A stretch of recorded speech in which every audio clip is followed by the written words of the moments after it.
أعوذ بالله من الشيطان الرجيم.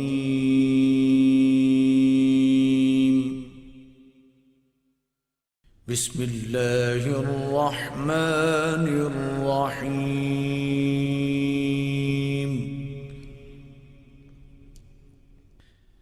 الرحمن علم القرآن خلق الإنسان علمه البيان.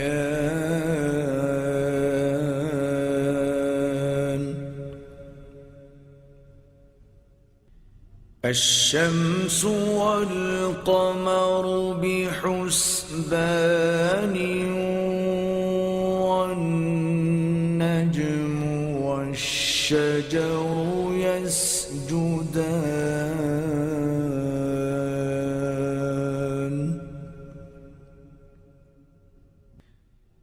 والسماء رفعها ووضع الميزان ألا تطغوا في الميزان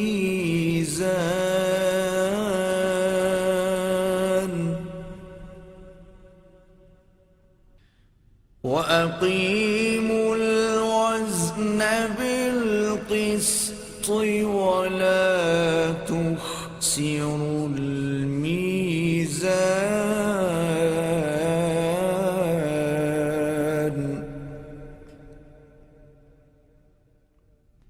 والأرض وضعها للأنام فيها فاكهة والنخل ذات الأكمام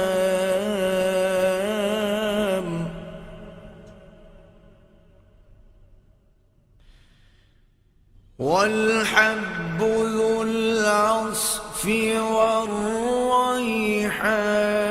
والريحان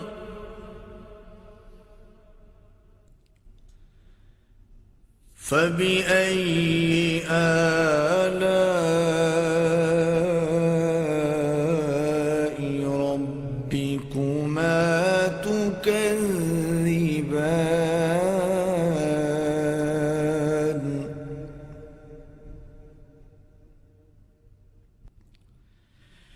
خلق الإنسان من صلصال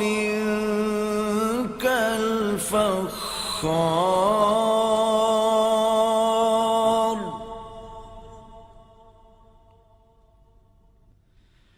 وخلق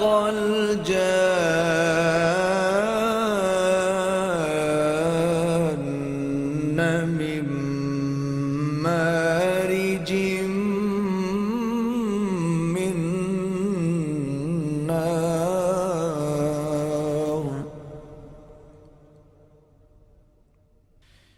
فبأي آلاء ربكما تكذبان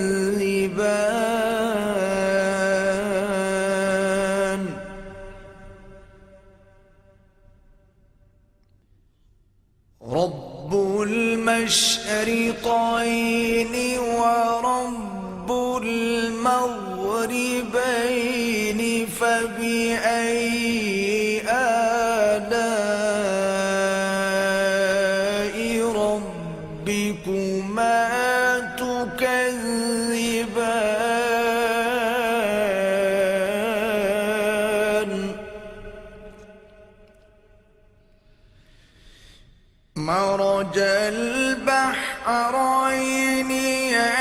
يلتقيان بينهما برزخ لا يبغيان فبأي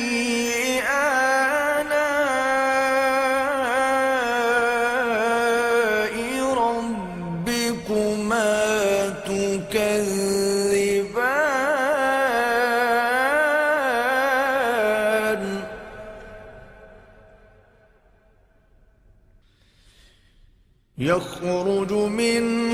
فيهما اللؤلؤ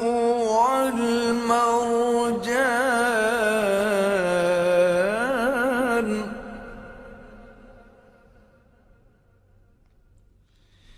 فبأي آلاء ربكما تكذبان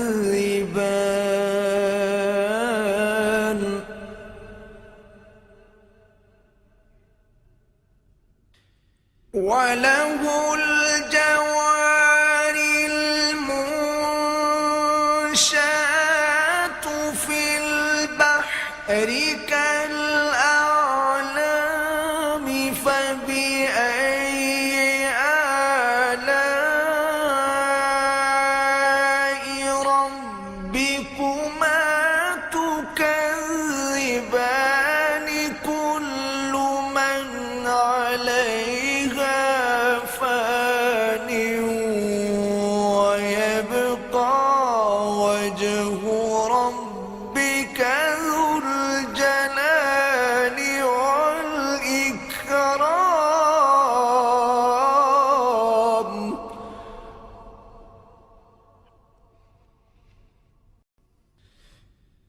فبأي آلاء ربكما تكذبان يسأله من في السماوات والأرض كل يوم هو في شأن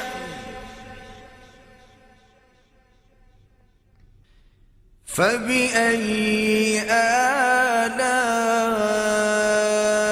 آلاء ربكما تكذبان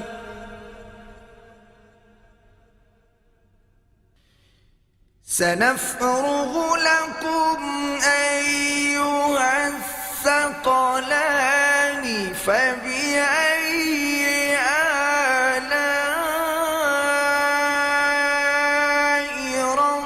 ربكما تكذبان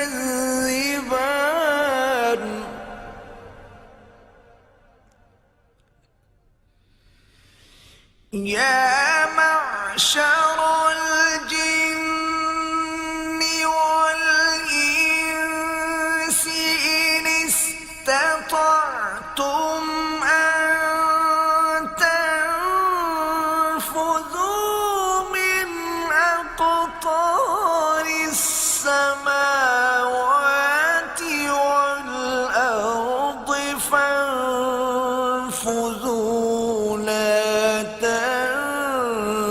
تنفذون إلا بسلطان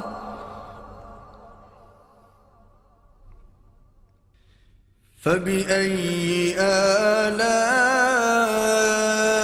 آلاء ربكما تكذبان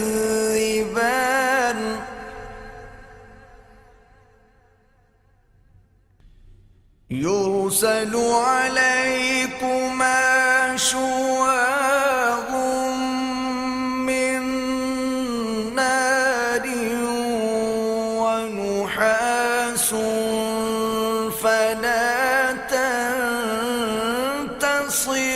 تنتصران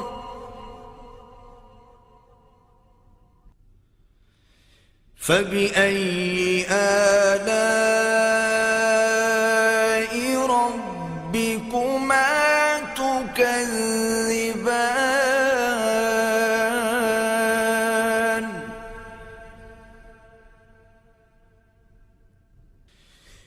فإذا انشقت السماء فكانت وردة كالدهان فبأي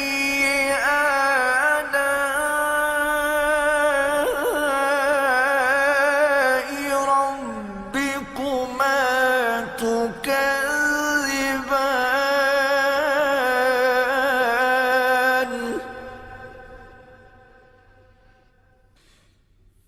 فيومئذ لا يسأل عن ذنبه إنس ولا جان.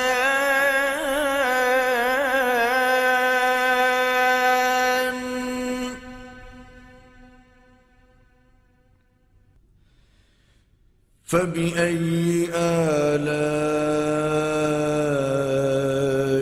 ربكما تكذبان.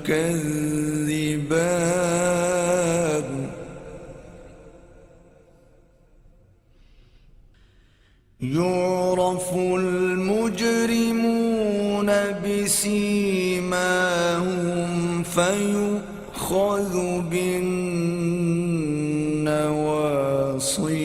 والأقدام.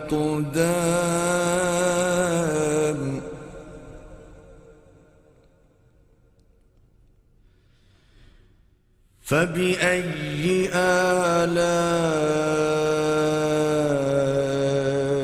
ربكما تكذبان.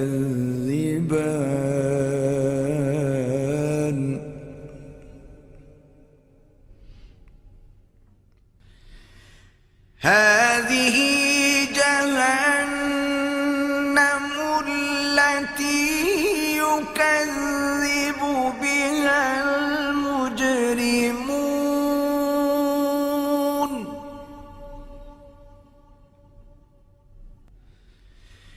يطوفون بينها وبين حميم آن.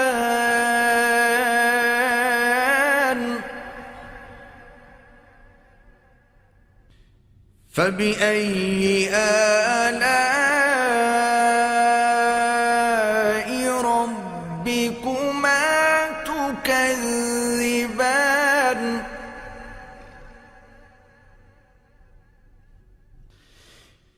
ولمن خاف مقام ربه جنتان. فبأي آلاء ربكما تكذبان ذواتا أفنان. فبأي آلاء ربكما تكذبان فيهما عينان تجريان.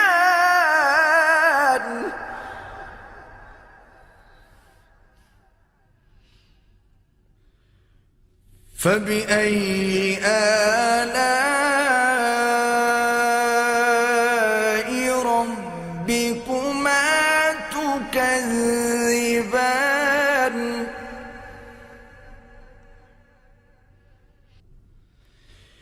فيهما من كل فاكهة زوجان.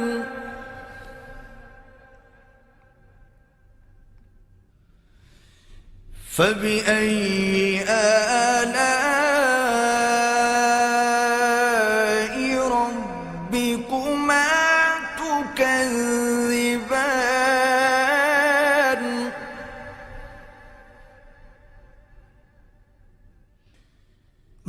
متكئين على فرش بطائنها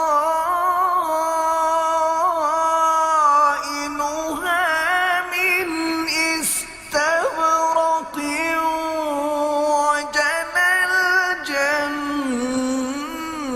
الجنتين دان. فبأي آلاء ربكما تكذبان.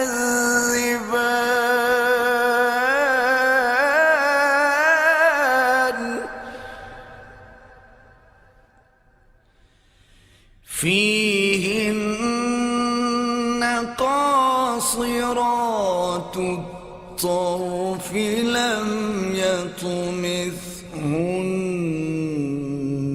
إنس قبلهم ولا جان فبأي آلاء ربكما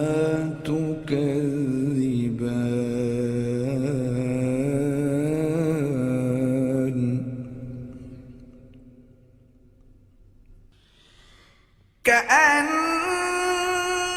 كأنهن الياقوت والمرجان فبأي آلاء ربكما تكذبان هل جزاء الإحسان إلا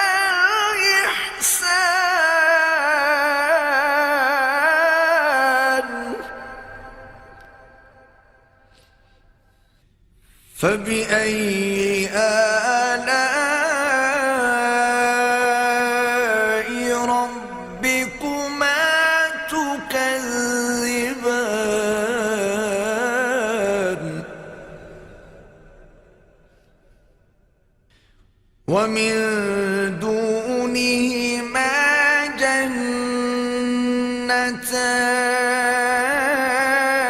جنتان فبأي آلاء ربكما تكذبان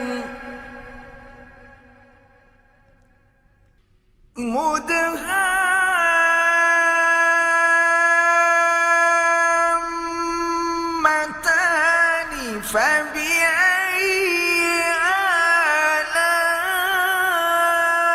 آلاء ربكما تكذبان فيهما عينان نضاختان فبأي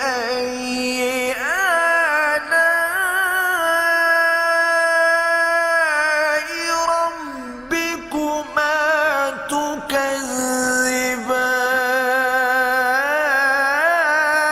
تكذبان فيهما فاكهة ونخل ورمان فبأي آلاء ربكما تكذبان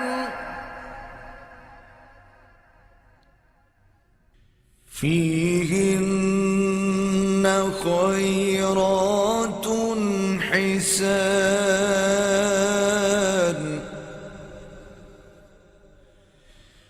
فبأي آلاء ربكما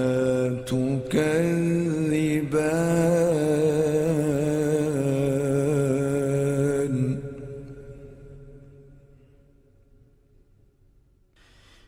حور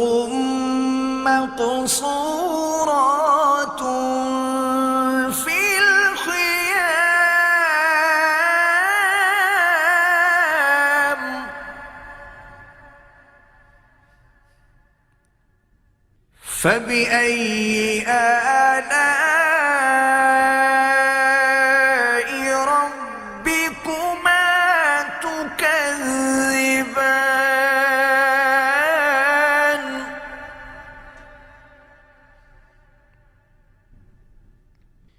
لم يطمثهن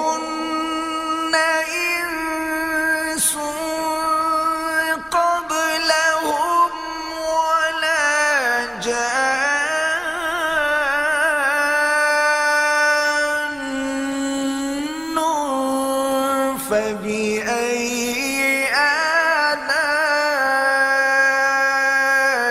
ربكما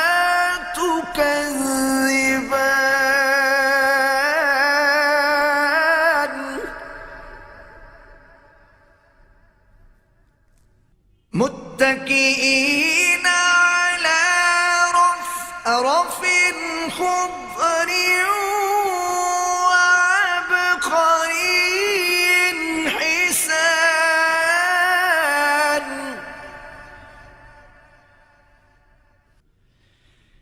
فبأي آلاء ربكما تكذبان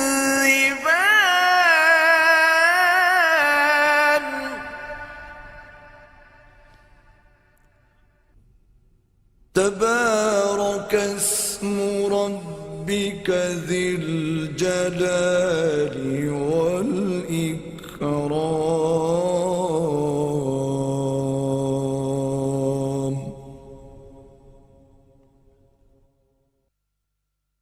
صدق الله العظيم.